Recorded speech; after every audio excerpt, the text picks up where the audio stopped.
I bought this totally rundown GS1100G. It had a crash roughly 6 years ago, and since then it was sitting in the garage untouched. It's a non-starter. It has several broken parts and 86,000 miles. I bought a scrapyard material, I guess. Why did I buy it? Because I had that great idea. I want to build a Scrambler. I fell in love with the size of the engine and how the bike looked. Well, not in this current state.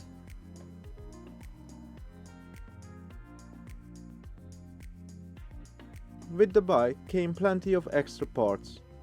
What was really good about it was that most of the parts were broken. Broken lights, gauge clusters, broken indicators and fairings.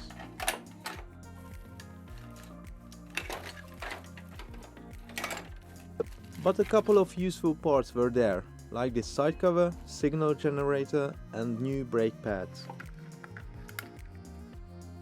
I was wondering how he fell with the bike. The handlebar was totally smashed up.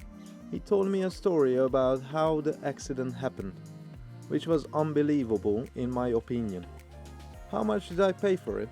Painful $860. I had to reassemble the bike's front end because I couldn't fit the whole bike into the van when I bought it.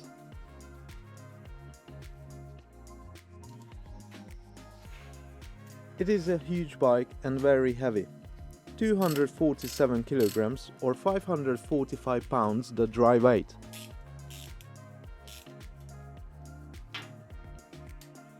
My first job was to swap out the signal generator for the spare one which came with the bike. The whole bike was slid over the generator. I was worried I wouldn't be able to swap out the whole thing.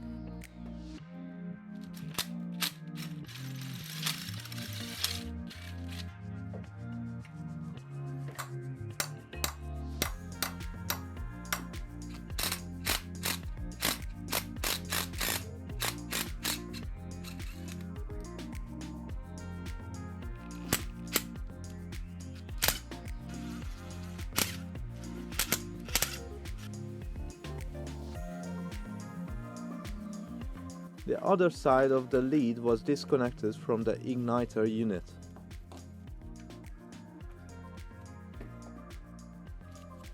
The second-hand generator was $60. I was so glad I didn't have to chase down this part, as this bike was only made for the Japanese and the US market. The parts are super rare for this bike in Europe. This is another good thing on my list when it comes to this bike.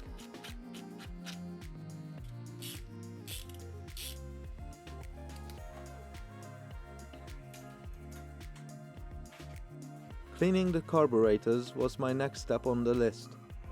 So I started to strip down the bike a bit more.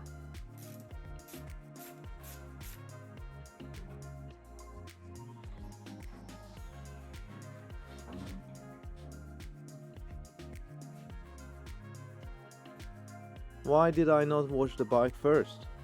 It is an old bike and the wires are old too. Most likely the wires are cracked or damaged. I don't want to get any water into those wires.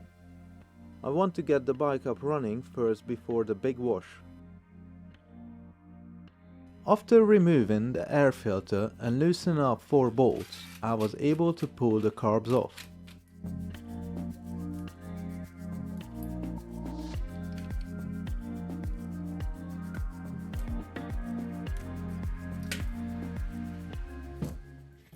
Straight after, I started pulling the carb apart to get it ready for the ultrasonic wash.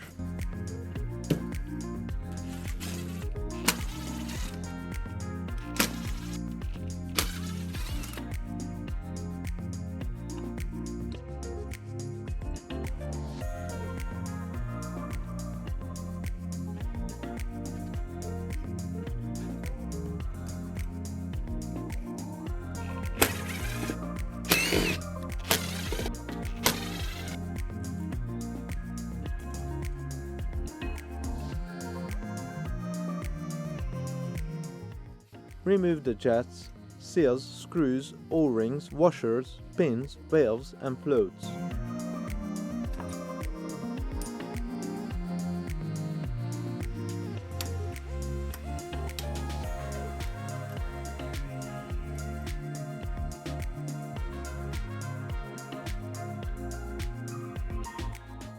I noticed the fourth carb was in a bad shape. It was corroded and had a bad smell of a crappy carb cleaner. That stuff damaged all the rubber rings. Somebody pulled the carbs apart before me and replaced one of the valves with a different size one. I didn't really understand the logic behind it. I guess that's why the fourth carb didn't work as it should.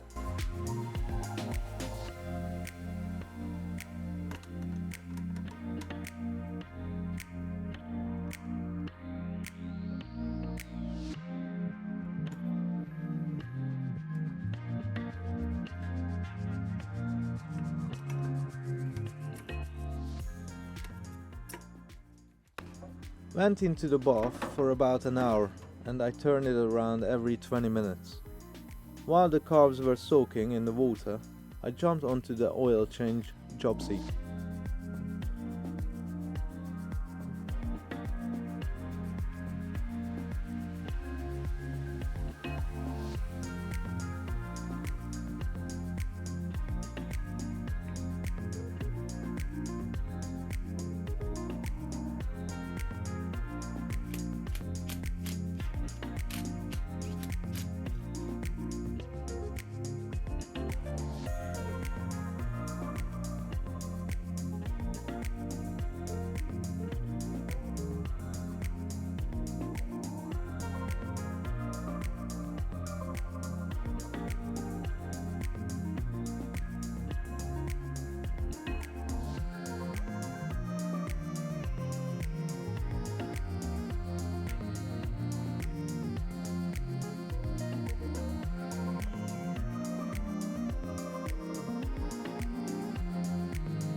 Back to the carbs. When the time was up and they were nice and clean, I pulled them out of the washer and rinsed them with some fresh clean water.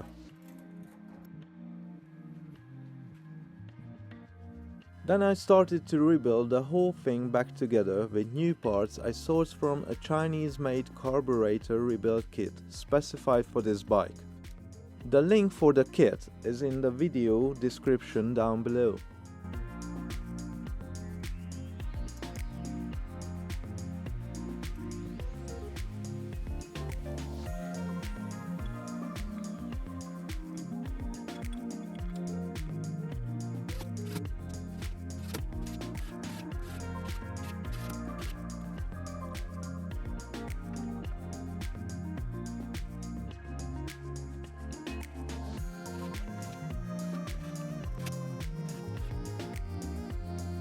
I put it back onto the bike and crossed off one more job on my list. My next step was to create some fire in the combustion chamber, so I had to work on the ignition system. I installed a new ignition switch. This was $26. The connector was in good condition on the bike, so I could plug it right up.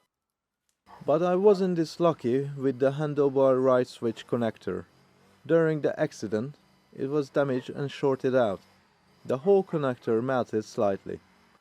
I cut everything off, stripped the wires and connected them with a fast connector for the time being.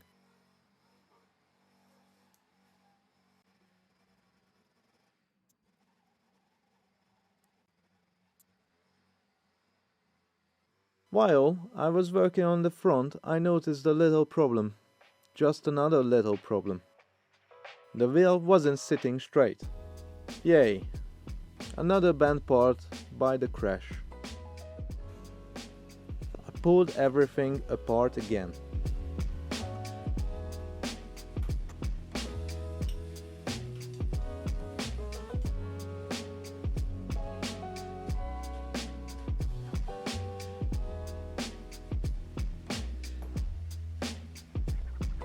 At first, I thought it was the axle, but it was the bottom steering stem. The bottom stem was bent. It was almost unnoticeable.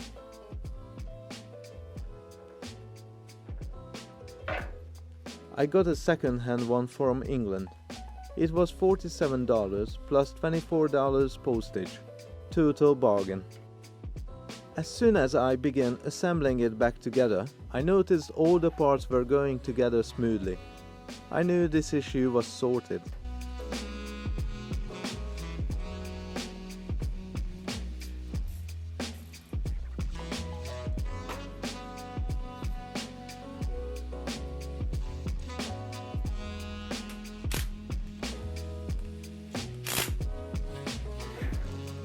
Okay, back to the ignition. I was finally ready to check out the sparks. The bike cranked up right away, but there weren't any sparks.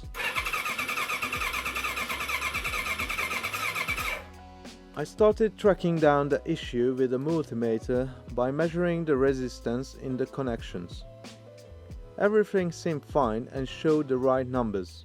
The spark plug, ignition coil, ignition lead, wiring, generator and the signal generator were all good, but I couldn't get anything out of the igniter unit. I wasn't 100% sure that was the bad part that was causing the spark issue, as the igniter unit is super expensive and very difficult to find second hand, so I had to risk it and use a GS1100G unit, as this bike was sold in Europe and it was $40 only.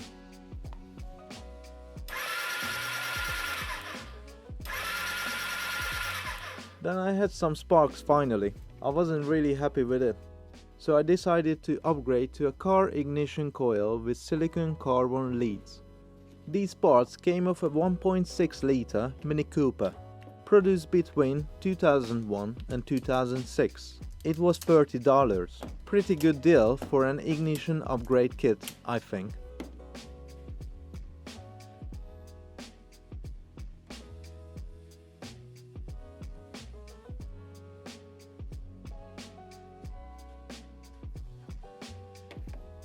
Unfortunately, the ignition coil wasn't a straight bolt-on package.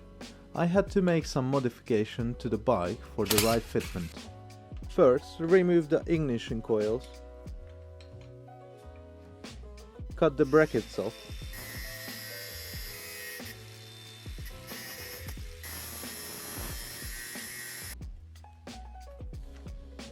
clean the frame up, made a new bracket for the coils and welded that onto the frame.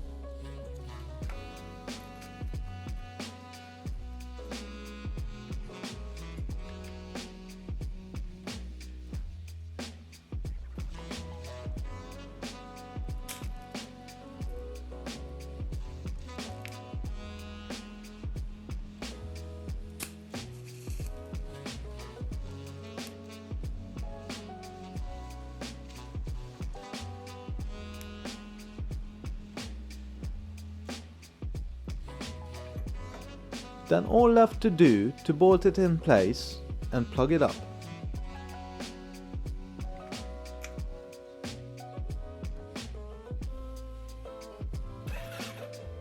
Finally, had some nice fake spark.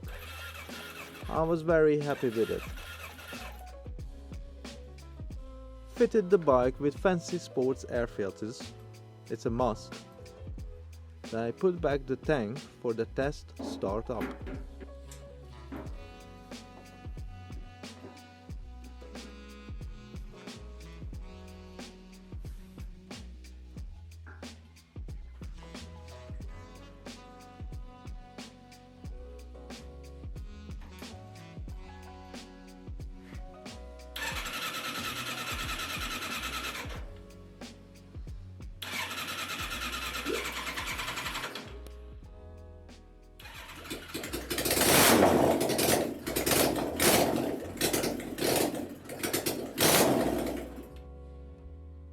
As soon as the bike started up, I fitted the headers back on.